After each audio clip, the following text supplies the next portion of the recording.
नमस्कार दोस्त, ये वीडियो उन लोगों के लिए नहीं है जो मांस खाने वालों को शर्मिंदा करना चाहते हैं। ये वीडियो उन लोगों के लिए है जो सच जानना चाहते हैं। आपकी थाली में चिकन बिरयानी, मटन करी या मछली फ्राई, ये सब स्वादिष्ट है, लेकिन इनके पीछे छिपा हुआ है जानवरों की जिंदगी जो अक्सर नरक जैसी होती है। भारत में 10 में से 7 से 8 लोग मांस खाते हैं। चिकन, मटन, मछली लोगों को बिना बिरयानी के रविवार अधूरा लगता है। लेकिन हम जानवरों से भी प्यार करते हैं। कोई अपने कुत्ते या बिल्ली को सताए तो लोगों को गुस्सा आता है। फिर हमारी थाली का मांस इतना सस्ता कैसे है? भारत में मांस खाना सदियों पुराना है। साउथ में मछली करी, नॉर्थ ईस्ट में पोर्क, दिल्ली में बटर चिकन और हैदराबाद में बिरयानी।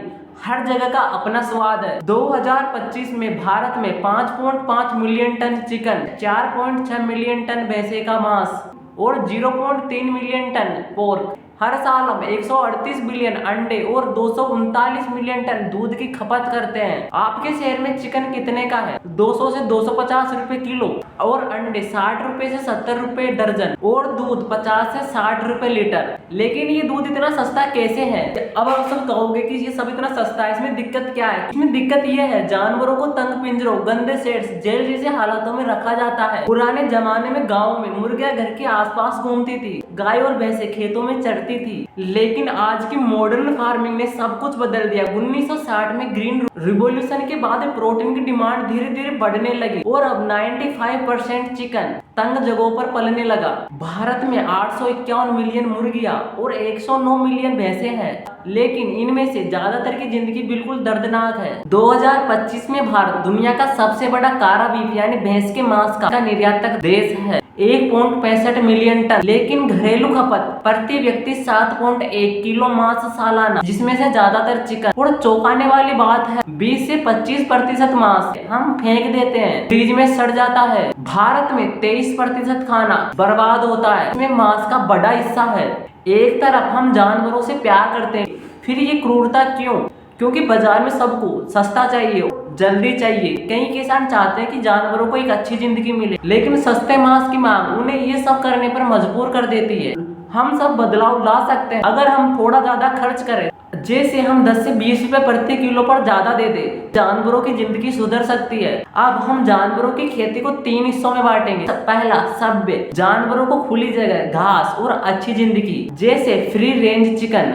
दूसरा, जेल, थोड़ा बेहतर लेकिन फिर भी तंग जगह, जैसे कुछ जगहों पर केज फ्री अंडे। और तीसरा, यातना शिविर, पूरी तरह से दर्दनाक, ज्यादातर चिकन फार्म। मैंने एक बार हैदराबाद के पास पोल्ट्री फार्म देखा। वहां पर मुर्गियां इतने तंग पिंजरे में थी कि वो हिल भी नहीं सकती थी, अपने पंख तक नहीं फड़फड़ा सकती थी। लेकिन उसी के बगल में एक छोटा सा फार्म था, वहां पर मुर्गियां खुले में घूम रही थी, चारा चर रही थी। उनके अंडे बस 10 रुपए दर्जन महंगे थे। सोचिए, आपकी ऑमलेट के लिए मुर्गियों को जेल में रहना पड़ता है। आप थोड़ा ज्यादा खर्च करके उन्हें एक आजादी दे सकते हो। हम इस हिस्से पर बात करेंगे कि भारत में मांस का उद्योग कैसे बढ़ा। 1980 में भारत की चिकन प्रोडक्शन सिर्फ 0.2 मिलियन टन था, आज 5.5 मिलियन टन। शहरीकरण और आय बढ़ने से डिमांड बढ़ी, लेकिन इसके साथ क्रूरता भी बढ़ी। दुनिया भर में हर समय 26 अरब मुर्गियां हैं, जितने जंगल के सारे पक्षी भी नहीं है। भारत में हर साल 138 बिलियन अंडे और 5.5 मिलियन टन चिकन बनता है। लेकिन इन मुर्गियों की जिंदगी 90% यातना शिविरों में रहती है। ज्यादातर मुर्गियां इतने तंग पिंजरों में रहती है कि वो अपने पंख तक नहीं फैला सकती, वो घोंसला नहीं बना सकती, इन पर चोंच नहीं मार सकती। वो इतनी परेशान हो जाती है, वो इन सब से इतना परेशान हो जाती है कि वो एक दूसरे को नुकसान पहुंचाने लगती है। इसलिए कई फार्म पर उनकी चोंच को काट दिया जाता है, और वो भी बिना दर्द की दवा के। कल्पना करो, आपको एक डिब्बे में बंद कर दिया जाए जहां पर आप हिल भी नहीं सके। यही हाल मुर्गियों का है। ये सब इसलिए हो रहा है ताकि हमें एक सस्ता अंडा मिल सके, 5 से 6 रुपए प्रति अंडा। 2025 में एक दर्जन अंडे 60 रुपए से 70 रुपए प्रति दर्जन मिलते थे। अगर पिंजरे हट जाए और बेहतर सिस्टम हो जाए तो क्या होगा? अगर ये सब हो जाए तो मुर्गियों को 2 गुनी जगह मिलेगी, वो खुलकर घूम सकेगी। सिर्फ 50 पैसे प्रति अंडा ज्यादा होगा। एक दर्जन 6 से 7 रुपए महंगा हो जाएगा। मुर्गियां बाहर घूमेगी तो वो घास चरेगी। लागत 1 से 1.5 रुपए प्रति अंडा ज्यादा, यानी 12 से 18 रुपए ज्यादा एक दर्जन अंडे। लेकिन इसमें एक और काला सच है, चूजा किलिंग। नर अंडे अंडा नहीं देते, इसलिए उन्हें जन्म के वक्त ही मार दिया जाता है गैस या मशीन में पीसकर। हर साल 7 बिलियन चूजे मारे जाते हैं। जर्मनी और फ्रांस ने इसे बैन कर दिया। वहां पर अंडों को स्कैन करके सिर्फ मादा चूजों को ही जन्म दिया जाता है और ये करने में उन्हें लागत आती है 20 से 50 रुपए प्रति अंडा, यानी 6 से 12 रुपए में चूजों की हत्या रुक सकती है।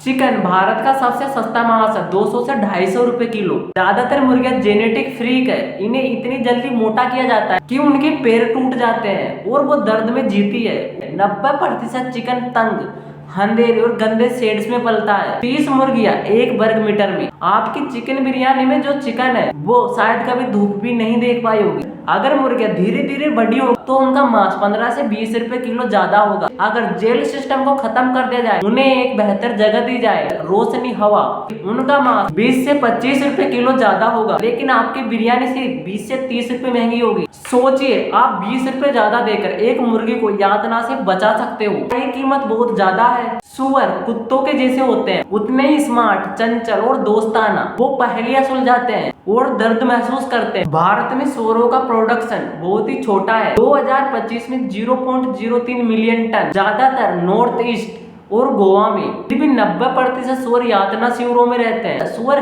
कंक्रीट की फर्श, बिना घास, तंग जगह। सूअर इतने परेशान हो जाते हैं कि वो आपस में लड़ने लगते हैं, इसलिए उनकी पूंछ काट दी जाती है। नर सूअरों को बिना दर्द की दवा के नपुंसक बनाया जाता है और फीमेल सूअरों को क्रेट्स में रखा जाता है, इतनी तंग कि वो हिल भी नहीं सकती। सोचिए, अपने कुत्ते को ऐसी जेल में डाल दे तो कैसा होगा।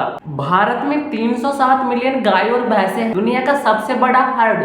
2025 में 4.6 मिलियन टन भैंसे का मांस और 239 मिलियन टन दूध। भैंस का मांस, कारा बीफ हमारा सबसे बड़ा निर्यात है। लेकिन इनकी जिंदगी कैसी है? भैंसे और कुछ गाय ज्यादातर समय बाहर चरती है, ये सभ्य जिंदगी है। लेकिन आखिरी महीनों में उन्हें फीड लॉट्स में ठूंस दिया जाता है, तंग गंदे शेड्स में, जहां उन्हें तेजी से मोटा किया जाता है। दूध वाली गाय और भैंसों को साल भर अंदर बांध कर रखा जाता है और वो भी कंक्रीट पर। इससे उनके पैरों में घाव हो जाते हैं। आपकी चाय या लस्सी के लिए कोई गाय दर्द में है, क्या ये सब ठीक है? अगर इन सब भैंसों गायों को बाहर चराया जाए तो दूध 10 से 15 रुपए प्रति लीटर महंगा हो जाएगा, यानी 60 से 70 रुपए हो जाएगा। भारत में गाय का सम्मान हमारी संस्कृति है। अगर हम थोड़ा सा ज्यादा खर्च करें तो उसकी जिंदगी को और सम्मान दे सकते हैं। इतना सस्ता क्यों है? क्योंकि हम जानवरों को यातना दे रहे हैं। भारत में एक परिवार महीने में 4 से 5 हजार रुपए खाने पर खर्च करता है, जिसमें से 1000 से 1200 रुपए मांस, अंडे और दूध पर। अगर 50% महंगा हो तो 500 से 600 रुपए ज्यादा लगेंगे, उतना जितना 90 के दशक में खर्च होता था। 20 से प्रतिशत मांस बेकार हो जाता है, हम उसे फेंक देते हैं, फ्रिज में सड़ जाता है। अगर हम कम बर्बादी करें, बेहतर मांस खरीद सकते हैं। अगर आप एक मांस का पैकेट लेकर, अगर आपके पैकेट पर केज फ्री रेंज या ऑर्गेनिक नहीं लिखा हुआ तो वो सब यातना मांस है, यानी उन जानवरों को एक अच्छी जिंदगी नहीं मिली है। ऑर्गेनिक मांस खरीदे, थोड़ा महंगा, लेकिन जानवरों की जिंदगी बेहतर हो सकती है। मांस लोकल फार्म से ले, शहर से मांस खरीदे और वहां पर जाकर देखे कि जानवरों को कैसे पाला जा रहा है। मांस कम खाए, हफ्ते में 1 दिन मांस छोड़े, जो खाए लेकिन अच्छी क्वालिटी का हो। दोस्तों, शाकाहारी बनना जरूरी नहीं है, लेकिन जानवरों की भयानक हालत को देखकर चुप रहना भी ठीक बात नहीं है। थोड़ा ज्यादा खर्च करके या थोड़ा कम मांस खाकर हम अरबों जानवरों की जिंदगी सुधार सकते हैं। इतना आसान है और बदलाव आपके हाथ में है। अच्छी लगी तो वीडियो को लाइक एंड चैनल को सब्सक्राइब कर दीजिए और इसे शेयर भी कर देना। और आप कमेंट में बताओ कि आप इनके बारे में क्या सोचते हो। और मिलते हैं अगली वीडियो।